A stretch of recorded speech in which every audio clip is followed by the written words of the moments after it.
comentarles el marco de la actividad.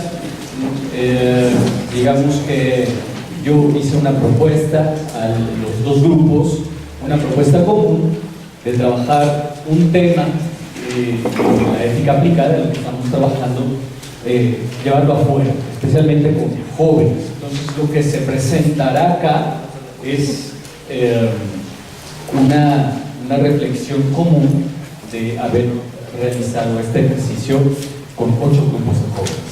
Sí queda claro, pues no hay múltiples experiencias, sino una experiencia común, y eso se conoce. Bueno, como ya mencionó el padre, entonces yo voy a presentar la experiencia común de los dos grupos. No fueron 8 grupos con los que se trabajó, fueron 10, porque en algunos grupos la participación fue poca, entonces ese mismo grupo decidió hacer otra experiencia para ver si resultaba mejor. Entonces, a total, fueron 10 grupos. Les platico, desde la ética aplicada nosotros intentamos llevar el tema de los derechos humanos para dialogarlos con los jóvenes con una pregunta fundamental. Primero, se expusieron los derechos a través de un video que se realizó en Estados Unidos por jóvenes por los derechos humanos. El video está disponible con mi padre Luis Felipe, si alguien gusta verlo. Son 30 cortometrajes, cada uno enuncia cada uno de los artículos de los derechos humanos, pero también se los dimos a cada participante, se los dimos en escrito para que los leyeran, no todos, es decir, si el grupo era de 15 participantes, le daban 2, de tal forma que se abarcaran todos los derechos, pero que cada uno los leyera. Y la pregunta fundamental con la que íbamos a trabajar es, desde su experiencia de los jóvenes, de los adolescentes, ¿cuál era el derecho más importante para ellos? Nuestro objetivo principal era analizar la tesis número 1 del doctor Vargas, que habla sobre la filosofía en la sociedad y en la educación. Entonces nosotros íbamos a tratar de centrarnos en escuchar las razones o las justificaciones que ellos daban a sus respuestas acerca de esta pregunta después de haber visto los videos. Les platico entonces ahora sí acerca de los grupos. Voy a tratar de leer solo lo necesario para no decir cosas que no fueron. Fueron 10 grupos de adolescentes y jóvenes.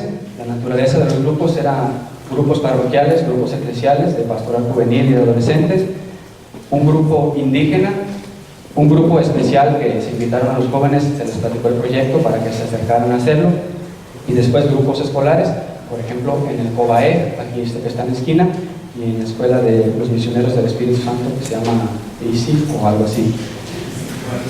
Entonces, haciendo la suma, en los 10 grupos fueron alrededor de 163 personas, 76 fueron mujeres y 87 fueron hombres. Los grupos, el que menos tuvo fueron 5 integrantes y el que más tuvo fueron 33. Las edades están entre los 12 y los 27 años, pero cabe decir que la mayoría estaba entre los 12 y los 19. Este de 27 años sería acaso algún miembro o 2 miembros, pues la mayoría eran adolescentes y jóvenes. En la mayoría todos eran estudiantes, se registraron algunos que no estudiaban pero trabajaban, eran obreros, y la presencia de algunos ninis que no pueden faltar siempre. Todos, como les dije, por ejemplo los grupos escolares, pues es educación pública de aquí del COBAE o en la escuela de los misioneros del Espíritu Santo, que tenían acceso a educación privada, y los otros grupos igual, se repartían los miembros, algunos estudiaban en colegios privados, otros en las escuelas públicas. Todos de secundaria y de preparatoria, y nada más hubo uno que estaba estudiando la licenciatura. En promedio, con cada grupo trabajamos alrededor de 1 hora y 1 hora y media, más o menos fueron las sesiones. El método fue el siguiente: primero llegamos, la mayoría de los grupos se les avisó con anticipación que la temática de estas reuniones iba a cambiar. Por ejemplo, los grupos pastorales, el coordinador se habló con él y él avisó a los jóvenes, a los adolescentes, que iba a haber un cambio de temática en sus reuniones habituales. Entonces ellos ya sabían que iban personas distintas y que iban a dialogar. Entonces llegamos y se hacía la presentación, se justificaba la visita y después se explicaba la dinámica. La dinámica es más o menos esta: primero se leyeron los artículos, cada joven tenía 1 o 2 o 3 dependiendo, y los leía. Después se pasó el video tiene la ventaja de que pasa los 30 cortometrajes seguidos sin ninguna interrupción, que son los 30 derechos. Y después de ver el video, ya fue la parte fundamental, lanzamos la pregunta: desde tu experiencia, ¿cuál de estos derechos crees que es el más importante? Y trata de justificar tu respuesta y de decirnos por qué. En algunos grupos esta pregunta bastó para iniciar el diálogo con los jóvenes, entonces algunos empezaron a participar. En otros grupos fue necesaria como otra explicación más de quien estaba al frente presentando o lanzar otras preguntas para que los chavos se animaran a alzar la mano, a decir algo, o por lo menos para que despertaran, porque en algunos grupos pues sí se dormían así descaradamente. Entonces, al final del diálogo se presentaron algunas conclusiones y se hicieron. Y ahora les voy a presentar la parte central que nosotros rescatamos primero cuando dialogamos en el grupo A y en el grupo B, y después los secretarios de cada grupo, que éramos dos, nos reunimos con el padre Luis Felipe, que coordinó las dos reflexiones, para sacar las conclusiones que nosotros creemos más importantes. Tengo las conclusiones generales y cuando doy ejemplos los refiero en el grupo que yo trabajé, porque ese es el que tuve la experiencia de tener. De manera general, podemos decir que hubo una participación activa. Por participación activa entendemos que eran jóvenes que estaban atentos, que levantaron la mano una, dos veces o que podían reaccionar a lo que los otros compañeros decían. Más o menos fueron 30 alumnos de 163 los que tuvieron esta participación o que se mostraban más atentos. Algo que notamos nosotros es que, por ejemplo, en los grupos que eran un tanto más informales, decimos informales en cuanto no están obligados a ir, por ejemplo los grupos de pastoral, estos que los chavos van libremente, comparados por ejemplo con los de las escuelas, la experiencia que estuvo en las escuelas, pues que ellos sí, la clase que iban a tener se cambió por el permiso que habían pedido los compañeros para hacer esta dinámica. En las escuelas privadas o en la escuela aquí del CCT, hubo menos participación o se sentían más cohibidos a levantar la mano para decir algo que en los grupos de pastoral. Esto fue algo que notamos, aunque hubo también un contraste que, por ejemplo, un grupo eclesial también se mostraba un tanto cerrado. ¿Por qué? Porque a veces se tiene la idea de que la estructura jerárquica, entonces uno habla y nosotros nada más escuchamos, ¿no? Por ejemplo, el cura habla y nosotros escuchamos y no se dice nada. Creemos que esa estructura formal o jerárquica pudo haber influido en algunos grupos parroquiales, aunque en general fueron estos grupos los que se mostraron más participativos, los adolescentes que iban a este tipo de grupos. En cuanto a la temática, los derechos humanos, estos creemos que se presentaron más como un cliché, es decir, un tema que todos mencionan, que se dice mucho en la televisión, en la radio que escuchamos, pero que nadie conoce. Preguntamos quién ha sabido algo de los derechos humanos, cuántos son, qué significa tener un derecho, y 2 o 3 sabían qué era o tenían contacto con algo más profundo, no solo con el concepto de derechos humanos. Y creemos entonces que si hubiésemos planteado a lo mejor un tema un poco más cercano, más conocido, hubiésemos encontrado un poco más de participación.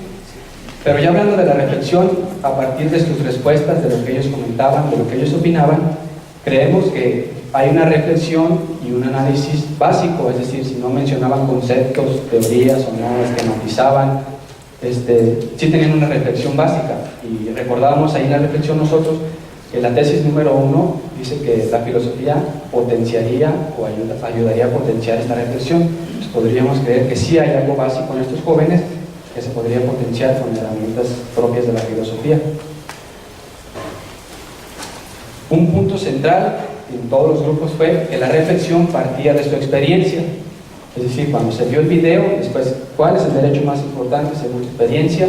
Ellos siempre lo refieren o a experiencias directas que ellos habían tenido o a experiencias indirectas. ¿Por qué? Porque los conceptos de los derechos humanos los bajaban muy bien a experiencias concretas o a la realidad concreta. Por ejemplo, cuando estábamos pasando el video, se hablaba del derecho que tus derechos deben ser respetados en todo el mundo. No recuerdo qué número es ni cómo reza exactamente, pero entonces ahí aparecía el video que iban a ejecutar a un hombre sin razón de ser, y él, mientras estaba listo para ejecutarse, en el video dice que él tiene sus derechos. Entonces los que lo van a ejecutar dicen que eso no existe, y de repente aparece una camioneta de la ONU y se baja y dice, él tiene derechos en este país. Y así un chavo espontáneamente dice, eso no ocurre en la realidad, eso no es cierto. Entonces, cuando yo escuché eso en el video, a la hora que me tocó participar en abrir el diálogo, les dije, ese tipo de respuestas queremos que las den, pero díganos por qué. Entonces ya ese chavo dio su explicación y sí mencionaba que los derechos humanos a veces se fundamentan en cosas que no existen. Por ejemplo, es un tipo de contenido, tipos de respuestas que ellos daban. Sobre la didáctica, el video fue muy ilustrativo y facilitó la comprensión de los 30 derechos, pero creemos que el ambiente en general, por ejemplo en las escuelas o en la forma en que a veces se imparten temas o se hacen reflexiones, no ayuda mucho como a favorecer que los jóvenes o los adolescentes participen, fundamenten sus respuestas o se animen a abrir un diálogo, a discutir, a dar sus puntos de vista. Y ya como respuesta que ellos daban a las preguntas del derecho más importante, se mencionaban sobre todo el derecho a la vida, el derecho a la igualdad, a la educación y los derechos de los trabajadores. En este de los trabajadores, de nuevo, hacían referencia a la experiencia, porque sobre todo algunos decían, es que yo soy obrero y a mí me ha ocurrido que me han despedido sin justificación, a mí me ha ocurrido que no me pagan bien, a mí me ha ocurrido que trabajo de más. Es decir, siempre lo referían a estas experiencias. O experiencias directas, por ejemplo, a mí uno me cuestionó, tú dices que los derechos valen en todo el mundo, entonces ¿por qué en Estados Unidos no respetan a los migrantes mexicanos? Primero yo le aclaré, bueno, eso no lo digo yo, que valgan en todo el mundo, pero le digo, no es que no valgan, sino que no hay las estructuras. Entonces ellos, en el grupo que yo trabajé, la primera parte se centraron en criticar derechos, es decir, eso no existe, eso no es posible, eso no lo he vivido. Y después se les lanzó la pregunta, buscaran un derecho que por lo menos ellos creían que se vivía más, y sí empezaron a seguir otro tipo de derechos que ellos empezaron a justificar porque era de esta manera. Y otras críticas a los derechos fue, por ejemplo, al derecho de autor o de copyright. Decía uno, es que ese derecho yo no estoy de acuerdo porque es más caro comprar una película original o algo original que pirata. Y nosotros en la reflexión veíamos que sí, a veces esta experiencia a ellos les hace resurgir esto, que por ejemplo el acceso a la información, el acceso a los medios a veces es más fácil de una manera indirecta que directamente con el derecho de autor. Es más fácil bajarla de internet para ellos que ir a comprarla.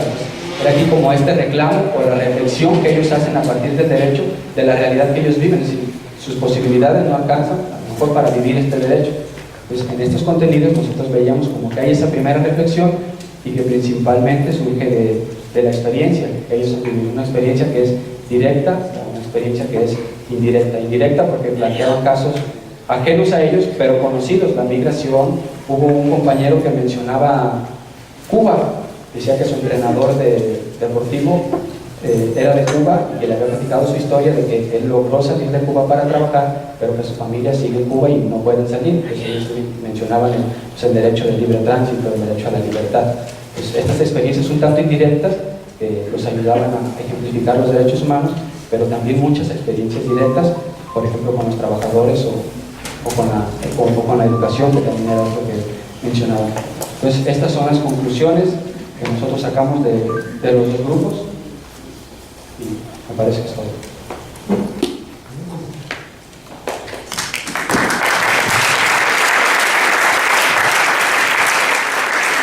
Pues, además de